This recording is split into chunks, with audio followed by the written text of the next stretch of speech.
Jedi Survivor has just received a huge update, and in this video I will be sharing with you all of the details of today's patch. Before we do get into them though, make sure you do subscribe to this channel so you won't miss any future news updates for this game. So EA and Respawn have just announced the 4th patch coming to Jedi Survivor, and it is live right now, Tuesday, May 9th, on the PS5 and Xbox Series X and S versions of the game. The PC version will be releasing as soon as possible this week, so keep an eye out for that. I will make a video as soon as that does go live. They also shared the full patch notes as to what is included in this update, so here is what we can expect.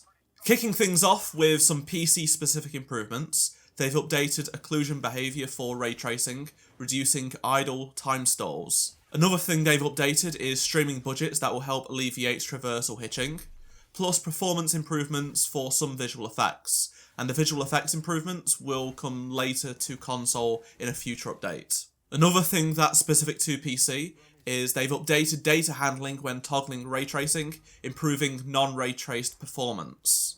A PS5 specific fix has also been included in today's patch, and it's a fix for HDR, so specifically they've fixed the HDR value mismatch that would cause HDR setups to display incorrectly for PS5 users.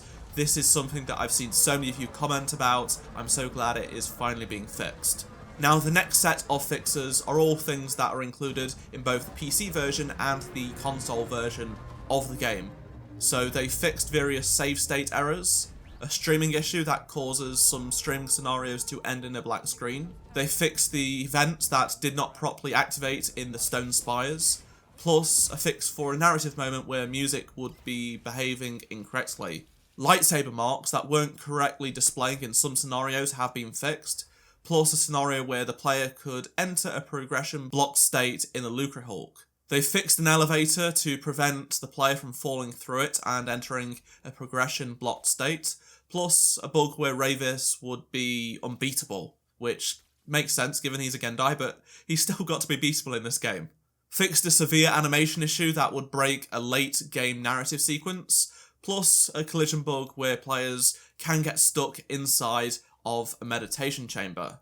They've added a note explaining that some of BD1's abilities are not available while in combat. That's nice to see. It's not a bug, but it definitely helps because it did give me some frustration when I start playing the game. They've improved text scrolling and some minor text translation fixes, along with some various crash fixes. On top of all of that, EA and Respawn have shared with us some current issues they know about that they are investigating and working on for a future patch, which is good to see. I'm glad they've shared this information.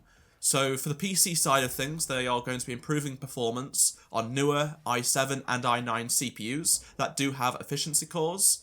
They will be giving us general performance improvements to improve both CPU and GPU utilization while reducing idle time both with and without ray tracing. They will also be improving some hitching that can be attributed to streaming ray tracing data, assets, and a gap in our pre-built shaders. And more? So I'm wondering what that means, because they gave us a bunch of performance improvements that they're working on, as well as bug fixes. I'm not saying this is content, maybe small little bits of content as an apology perhaps, but, you know, a feature like the different coloured lightsabers for dual wield would be cool. I think people really do want that. They top it all off by saying be on the lookout for future patches across all platforms, let us know if you run into any further issues, and thank you again for your continued support.